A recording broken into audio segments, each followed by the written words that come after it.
We're gonna try and do a little dad foil / surf action here with Mom at the helm.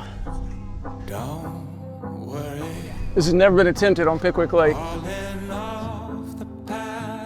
Some people have told us before, like, there's more to life than Pickwick Lake, or there's more to life than just boating, whatever, but to us, it's what our family's always done. We love it. And we've got so many friends here that we see out on the water, coming into marina or going out on the waterway. We always see friends out there, and it's just, again, it's fun to see them on the water and also just share with others and bring them to the lake and let them experience what we get to experience.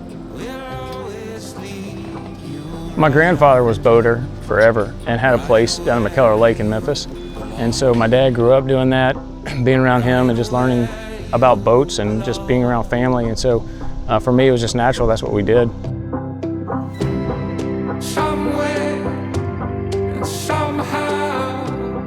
My dad bought us 4-winds, 1989 4-winds from Cooper Robinson at the Boat Center years ago. When he was diagnosed with Parkinson's, that his health was going to start declining. We wanted to take a trip with him. In May of his birthday, we loaded him up and we took a trip to Land Between the Lakes, locked through to Pickwick. As we locked through, I knew that was probably the last trip, and it did get emotional then. And I was just seeing my dad impart wisdom on George. It's pretty special just to watch him do that and just pass down from one generation to another the love of boating and just the knowledge that he's had. And like, I got to see what my grandfather used to do like all the time. I'm like, I want to start this now. This is really cool and interesting. And I'm glad I got to do that trip with him. It was really fun. I'm never gonna forget it.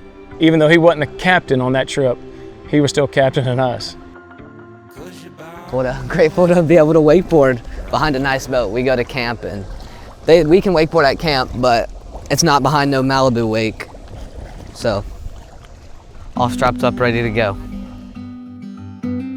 We had a 2017 Axis and we were upgrading to a newer 23 LSV that we're sitting on now.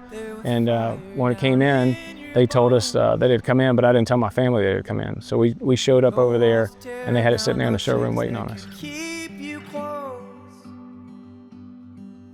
We've looked at a number of different brands, and we came back to Malibu and the Memphis Boat Center just because of the way they've treated us in the past. I mean, it's hard to go somewhere else when somebody's always taking care of you when you walk in there. They know you by name when you walk in there. It feels like home, so we didn't want to go anywhere else. One of the things that we liked most about this boat when we got it versus the Axis was the hinges on the seats, they were open to open. There's a lot more options you can get on a Malibu that we like. Just some of the niceties that come with the Malibu that you just can't get on the Axis. I like the fact that we're able to unplug from our phones for a little bit and be all contained and within 23 feet of each other and hang out with each other and cheer each other on behind the boat, help each other when it's time to pull up to a dock. I don't have to say anything to my kids. They just get out, they know they get the dock lines out, they get the fenders out. One of the greatest compliments ever, guys, I pulled up to a gas dock and a guy got out and said, "You got a good crew, Dad." He can drive a boat, he can help somebody out if they have trouble on the water, things that you just don't get that anywhere else. There's nowhere else. There's always so many distractions in life, and on the boat, you're all right here and you're all focused on one thing. I love it because I also love the water so much, and I just love the family that I'm in, and I just love being around boating.